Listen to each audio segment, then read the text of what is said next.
When we are meeting someone for the first time, we are bombarded with information. It can be hard to work out what kind of person they are. That's why it's important to understand how we communicate.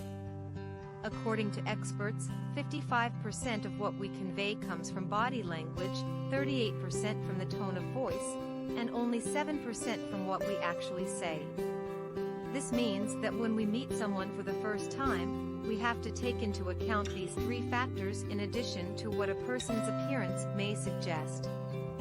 So if you want to gain insight into someone's personality when you first meet them, pay attention to the following clues, starting from the head down.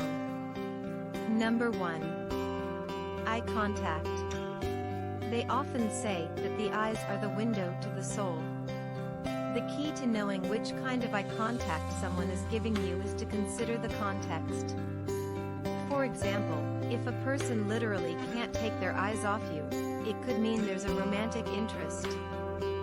On the other hand, when you look someone in the eye and they can't bring themselves to look back at you, it's a sign that they're either nervous or they've got something to hide.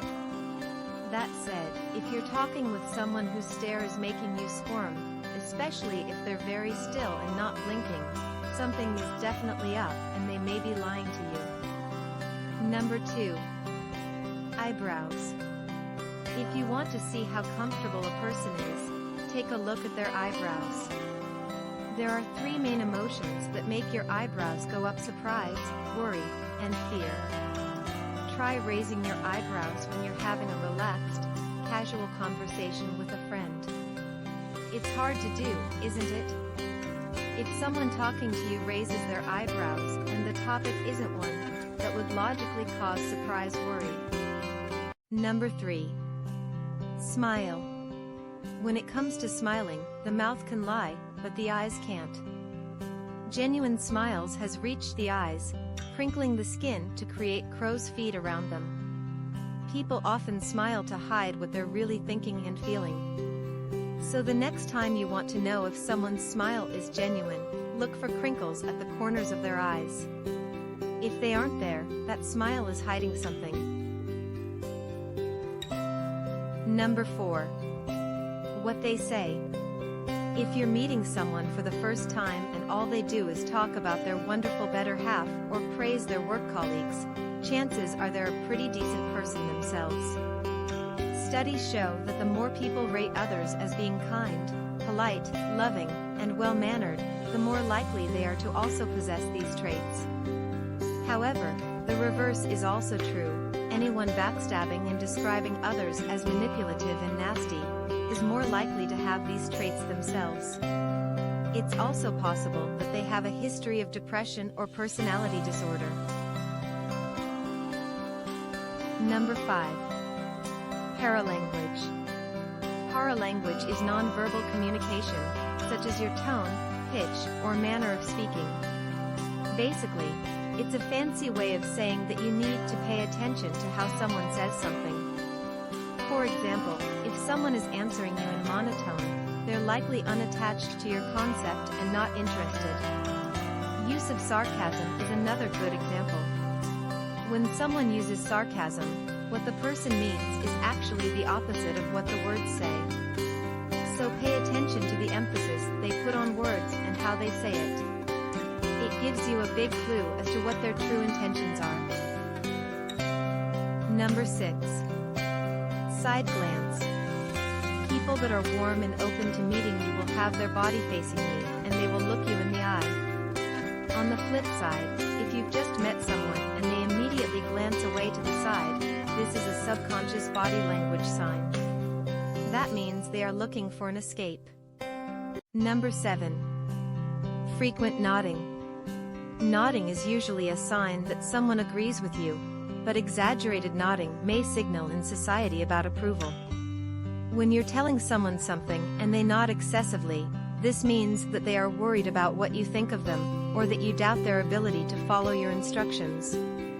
On the other hand, frequent nodding could also be unconscious gestures that are cues for the other person to get a move on, just like when a person keeps looking at their watch or touches their car keys.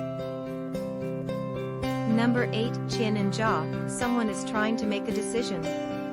They tend to rub their chin. They might be looking up, down, or to the side. It's a sure sign that they are deep in thought. A clenched jaw is a sign of stress. Regardless of what the person is saying, this indicates a considerable level of discomfort. The conversation may be heading towards something they're anxious about, or their mind may be elsewhere and they're focusing on the thing that's stressing them out. Number 9. Posture. How someone carries themselves can give you some indication about their self-confidence. For example, if someone is walking upright with their shoulders back and looking straight ahead, that gives the indication that they feel good about themselves and have confidence. However, if someone is slouching over and looking at the ground when they walk, that gives a much different impression. It may not necessarily mean that they have low self-esteem, but that's the message it gives off. Number 10. Rubbing hands. It is believed that the hands broadcast what the head is thinking. When a person is rubbing their hands together, generally it means that they have a positive feeling about something. People usually do this when they are hopeful about something good coming up in the future and they're excited about it. Number 11. Handshake. You can tell a lot by a person's handshake. Soft and flabby, and they are likely to be submissive or a pushover, too hard and crushing, and they are possibly domineering types. Length of time is also important. Too long and it's weird, but too short could indicate some form of conflict. It's possible that the person does not want to make a deep connection with you, but it could also mean that they don't have much time. Number 12. Leaning in or away. If a person leans in toward you, have a clear indication that they are interested in what you have to say. What you might not know is that it's also a sign of respect. When people come closer and lean in toward you during a conversation, it shows that they want to confide in you. It makes you feel trustworthy and values. If someone leans back, however, they show that they are tired of the conversation, or perhaps they feel uncomfortable for some reason. Number 13. Holding the baby. Okay, this might seem like a strange one, but it's good to know if you're meeting someone for the first time and they just happen to be a new mother. Look at what arm they used to hold the baby. Studies show that happy moms said to hold their babies in their left arm, while stressed and depressed mothers usually hold their babies in their right arm. Number 14. Crossed arms and legs. Have you ever had a conversation with someone who crossed their arms, their legs while you were talking to them? If you're on a first date, or if you're trying to pitch someone a new idea, it's not a good sign.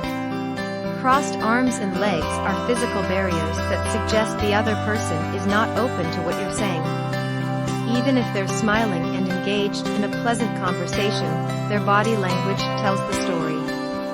Psychologically, crossed legs or arms signal that a person is mentally, emotionally, and physically blocked off from what's in front of them.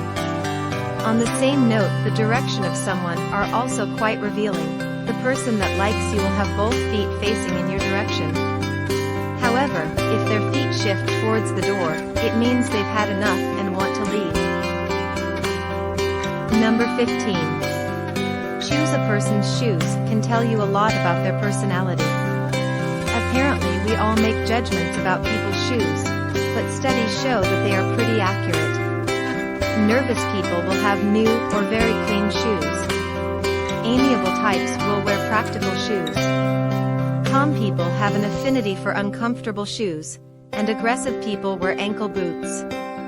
Just take a look at your own shoes. Does your personality type end with them? Number 16. Overall appearance. How someone dresses and presents themselves can say volumes about them. If the person has their hair in place, their clothing pressed, and they show attention to style, they may be very detail-oriented. Someone with a more casual wardrobe or bed head might be creative or just messy. And then take someone who looks uncapped and smelly. They could simply be a really lazy person. Number 17. Copying body language. If you've never tried to read people before, this is something you probably haven't noticed. But pay close attention to it in the future, because when someone mimics your body language, it means they feel so good about you that they want to harmonize with you. It's a sign that the conversation is going well and that the other party is receptive to your message. This is done unconsciously, as no one walks around with the intention of outright copying. But when we're comfortable with people, we have a tendency to do what they do. Some of us are pretty good at reading the signs that people give off, while others are so bad that they need the other person to come out and straight up tell them what's on their mind. Reading people isn't easy, but if you can do it, it's a fantastic skill to have. Of course, everyone is different, so interpreting their words and actions may or may not always be accurate, but hopefully with these tips you'll be well on your way to becoming better at reading people. We want to know what you think when you're meeting someone for the first time. What's the first thing you usually notice about them? Let us know in the comments below. If you enjoyed this video, give it a thumbs up and share it with your friends so we can keep making them. For more videos like this, hit the subscribe button and remember to click on the notification bell. Also, be sure to check out our other videos as well. Thanks for watching.